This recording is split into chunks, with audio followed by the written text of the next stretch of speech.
Sekarang, karena udah merasa siap buat skala besar, makanya mereka lagi galang dana lewat WeFunder. Itu platform crowdfunding buat investasi. Oh, jadi ini cara mereka cari modal buat ekspansi fund itu ya? Oke, kita langsung aja nih bahas topik hari ini. Groomit. Ini layanan grooming hewan peliharaan yang unik ya, mobile, bisa datang ke rumah Anda sesuai permintaan. Sumber kita kali ini dari wawancara sama pendirinya, Sohel dan Lars, di YouTube King's Crowd.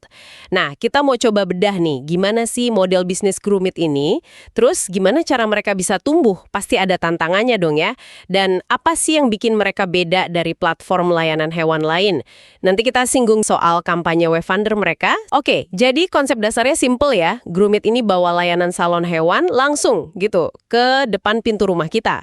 Praktis banget ini jelas, gak usah repot antar jemput hewan, apalagi kalau hewannya gampang cemas kan, kasihan nunggu di kandang lama-lama. Dan katanya omset mereka udah gede loh, 8 juta dolar setahun dan masih naik terus. Betul. Tapi yang menarik, ini bukan sekedar buat grooming aja gitu. Mereka ini fokus banget sama kualitas. Mereka wawancara sendiri tiap groomer, terus, nah ini kuncinya, mereka sediain fan khusus yang udah dimodif, jadi ada standar layanannya. Oh, jadi ada jaminan kualitasnya gitu ya? Iya, buat hewan dan pemiliknya juga. Terus pendirinya ini kan katanya latar belakangnya telekomunikasi ya? Agak jauh ya kedengerannya dari grooming anjing. Kok bisa nyambung gitu?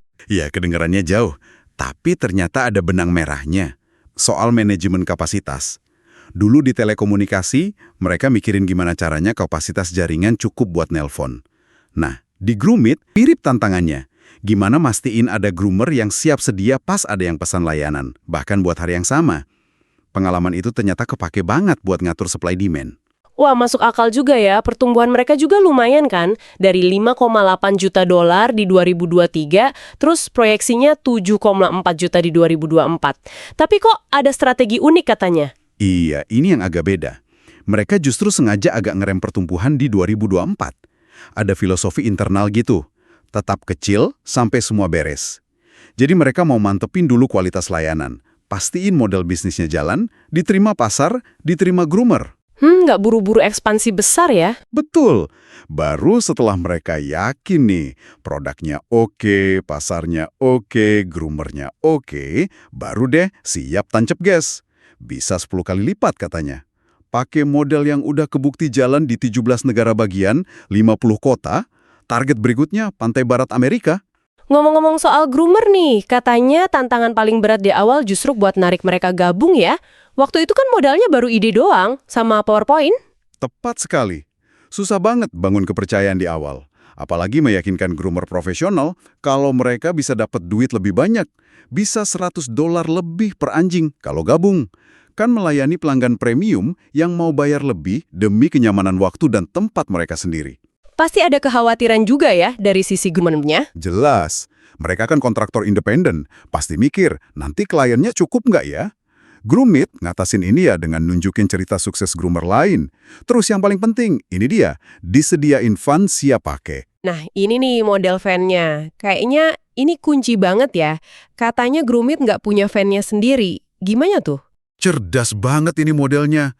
Jadi ada investor luar, pihak ketiga, yang beli fan Mercedes Sprinter. Terus Groomit yang modifikasi sendiri fan itu. Biayanya jadi murah, cuma $20.000. Padahal kalau beli jadi bisa $60.000. Terus investornya dapat apa? Si investor dapat bagian, $40 tiap kali ada janji temu pakai fan itu. Hasilnya, groomer bisa langsung kerja pakai fan baru, grass, tanpa keluar modal sepeser pun di depan. Ini solusi jitu banget buat masalah skala bisnis dan modal. Pantesan laku ya? Banget. Sekarang malah ada daftar tunggu buat dapat fan ini. Oke, itu dari sisi groomer. Kita nih yang punya hewan. Gimana pengalamannya? Semudah itukah pesannya? Dibuat semudah mungkin. Katanya sih mirip pesan makanan online. Aplikasinya simple. Bisa pilih groomer sendiri atau pakai fitur Best Match. Nah, ini 70% pelanggan pakai fitur ini. Komunikasinya juga jelas. Ada pengingat jadwal, ada info ETA groomernya kapan sampai. Ratingnya juga tinggi loh, 4,8 bintang dari 150.000 lebih layanan. Wah, udah banyak banget ya layanannya. Iya, Dan fitur pesan ulang mereka juga sukses, udah nyumbang 30% dari total bisnis sekarang. Jadi ini bukan cuma sekedar marketplace penghubung aja ya. Mereka nyebutnya model hybrid.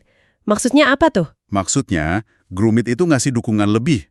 Nggak cuma nemuin pelanggan sama groomer, tapi juga bantu pemasaran, sediain teknologi, aplikasi, dan yang penting itu tadi, fun. Tapi, groomernya tetap jadi pengusaha mandiri, jadi bos buat diri sendiri.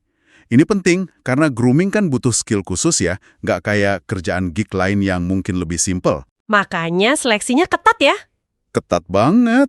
Mereka cek skill groomingnya, SIM, catatan mengemudi, bahkan ditanya punya akses parkir sama air nggak di lokasi nanti. Makanya, dari 5-6 ribu yang daftar, paling cuma 10% yang diterima, sekitar 600 orang, kualitas nomor 1. Oke, modelnya udah terbukti nih. Rencananya ke depan gimana? Pasti butuh modal gede buat ekspansi sebanyak itu. Ambisius banget rencananya. Mau nambah 50 fan tahun ini, terus 100 lebih tahun depan. Targetnya 250 fan akhir 2027 dan 500 fan di 2029. Wow, pendanaannya gimana selama ini? Selama ini modal sendiri, bootstrap, sama dari teman dan keluarga. Karena di awal susah kan, jadi mereka hemat banget. Nah, sekarang, karena udah merasa siap buat skala besar, makanya mereka lagi galang dana lewat WeFunder. Itu platform crowdfunding buat investasi. Oh, jadi ini cara mereka cari modal buat ekspansi fund itu ya? Terakhir nih, di tengah persaingan kan pasti ada ya layanan grooming lain. Apa sih senjata utamanya Groomit biar tetap unggul? Pembeda utamanya itu model on demand-nya. Bisa pesan untuk minggu yang sama. Jadi nyasarnya ke Anda yang butuh cepat, butuh praktis. Beda sama salon biasa yang kadang harus booking jauh-jauh hari. Plus, mereka juga pede bilang punya skema kompensasi paling bagus buat groomernya.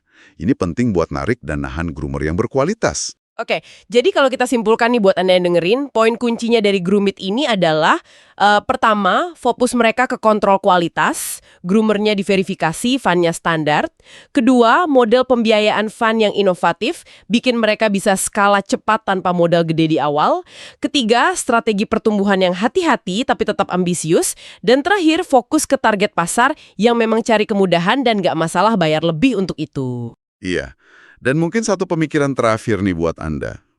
Groomit ini nunjukin cara membangun model layanan berkualitas tinggi yang bisa diskalakan di industri yang permintaannya tinggi, tapi suplai tenaga ahlinya, groomer berkualitas, itu terbatas. Caranya bukan cuma jadi perantara, tapi justru memberdayakan si profesionalnya. Nah ini jadi bikin mikir ya, kira-kira di industri jasa lain, apalagi yang butuh keahlian khusus dan sentuhan personal, apa pendekatan hybrid kayak gini bisa juga diterapin? Yang menyeimbangkan antara dukungan platform sama kemandirian si profesionalnya. Menarik untuk dipikirkan lebih lanjut.